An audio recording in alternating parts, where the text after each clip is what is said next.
in the New York City public school system, the borough president grew very concerned. That's Helen Marshall, borough president of Queens. And we called a public hearing in February, and we asked the 8 schools, there were at the time 8 schools in Queens, with an enrollment of 21,000 students affected by this decision. So we had a public hearing in February, and the room was filled.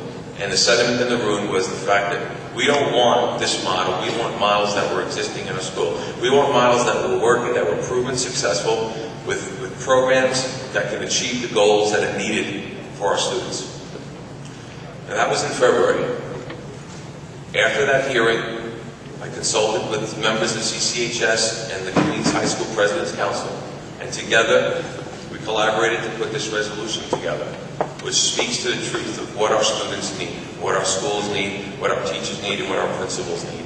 And the fact that we're trying to implement a model that we've never done before in the 10 years that the mayor's been mayor is scary, and we're doing it this late in the game. The argument that I have is the fact that this model is so good we should have done it years ago. We haven't. It wasn't entertained last year when we had 54 schools designated as PLA.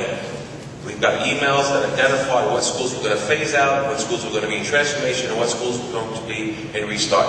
And those were the models we selected. I'm not sure what changed over the last 4 months to cause us to walk away from those models. Now, so I laid out the premise behind the resolution. I laid out why I presented it. Now I've got some questions for Mark, or whoever would like to answer them, and then we can go around and speak about some other panel members' questions. So, one thing that has come up that PTAs are concerned about is the fact that they won't exist in September, and that SLTs won't exist in September. Bank accounts have to be closed because the school is no longer going to be that school. So all of this is going to delay the operations, the fundraising, and CEP work that needs to get done. So I need to know what plan do we have in place that could accelerate that so that we don't have that problem in September.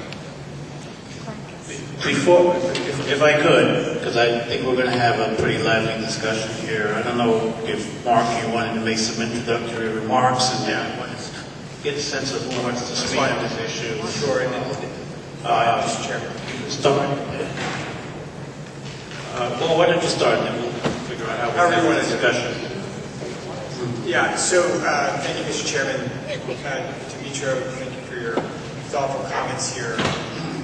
We have, as you know, over the last several months, weeks and months, been out across the city in schools, collecting feedback on this proposal, on these proposals. We've, in some instances, been in some quiet and very thoughtful conversations. In other instances, we've heard very passionate voices of educators and families in these schools, students who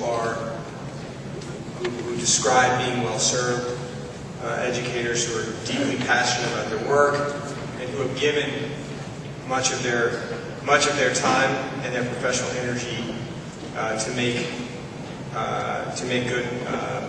do good work in their schools and right by their students. So we acknowledge those experiences, and we acknowledge that there are strengths in these schools.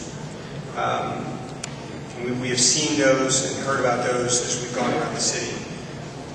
As we've discussed, Dmytro, we have also seen and have to account for and confront some very real weaknesses in these schools. And even if the schools were not persistently low achieving as defined by the state in the federal school improvement grant program, we would need to confront these. And we've heard a lot this evening about August Martin High School, a school that you and I talked about in Queens. This is a school that has an overall progress report of D. D in the progress section, D in the performance, and F in environment, which reflects the sentiment of families there and students of a feeling of not being safe in this school. It actually ranks in the very lowest percentile citywide of safety. You look at we've heard, when I was at this hearing, I heard from students who are well served there.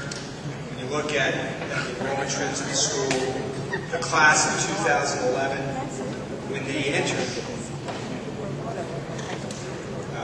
some 4 years ago, included nearly 500 students, and when they graduated, was less than 150 students, so a drop of nearly 60% in the cohort. And we see this across all of these schools. We see strengths, which we've acknowledged. We see weaknesses that, in our judgment, cannot be addressed without the kind of intervention that we are proposing this evening.